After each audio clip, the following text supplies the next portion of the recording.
A healthy heart is crucial for a long, healthy life.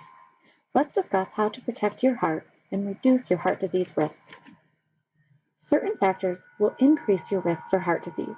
Those include high blood pressure, high cholesterol, and high blood sugar. Also, tobacco use, overweight, and heavy alcohol use will increase your risk for cardiovascular disease.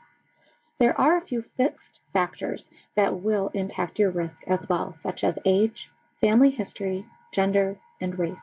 And while we can't change these, we can make good choices every single day that will protect our heart. Some of these choices include planning a high fiber diet, engaging in 150 minutes of exercise per week, choosing low saturated fat foods, managing your stress, and choosing lean and limited amounts of animal products. And what is cholesterol? We often hear about cholesterol relating to heart disease. Increased cholesterol will increase your risk for heart disease, but sometimes it's misunderstood what in our diet impacts cholesterol. Cholesterol is a fat-like compound found in the cell walls in all parts of the body. It is crucial. It makes hormones, it leads to bile acids, and is involved in making vitamin D and other substances. Cholesterol is made by the body, and it travels in the blood with carriers called lipoproteins. You'll see these lipoproteins on your lab work. When you get your blood drawn, you'll see LDL and HDL. When you see LDL, this carries cholesterol to tissues, and a higher LDL means increased heart disease risk. HDL actually collects cholesterol from tissues, transports it to the liver for removal from the body. So an HDL that is higher, ideally over 60, is actually going to reduce your heart disease risk. And how does your diet impact your blood cholesterol? Dietary cholesterol does impact your levels, but not to the extent that most people think. In 2015, even the USDA dietary guidelines removed the recommendation to keep dietary cholesterol under 300 milligrams per day. And this is not to say that cholesterol does not matter, but it is to recognize that other dietary components are more important. The most impactful dietary component is saturated fat. We want our saturated fat to be about less than 7% to 10% of total calories.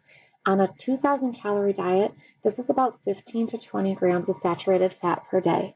We want to especially limit saturated fats from highly processed foods and foods with added salt and sugar. Also impactful on our blood cholesterol is trans fat. You'll find trans fat on the food label listed as hydrogenated fat, and we want to aim for zero. Much of the trans fat in our food system is found in processed foods, processed baked goods, shelf-stable, high-fat desserts, and fried foods. So keep your eye on the labels and aim for zero when it comes to trans fat for best heart health. Fiber is one of the most important components of a heart-healthy diet. Both soluble and insoluble fiber will protect your heart against disease. Insoluble fiber, or roughage, goes through the digestive tract undissolved and helps with our colon health as well.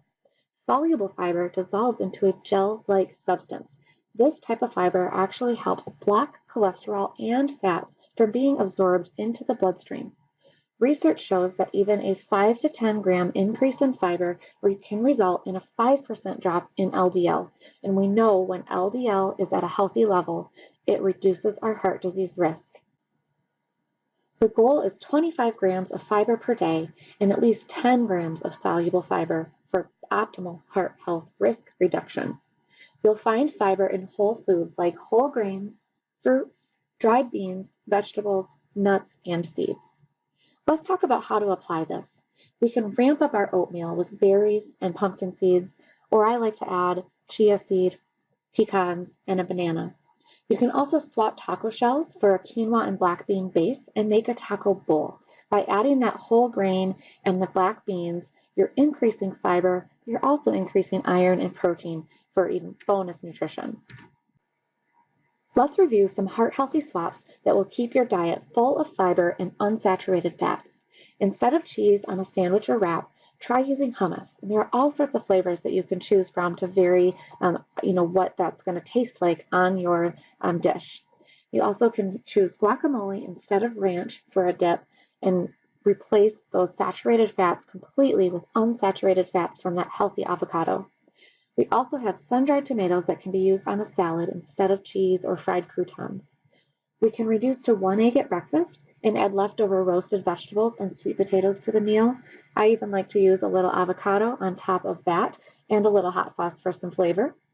You can also swap a small piece of very dark chocolate for baked goods with trans fat.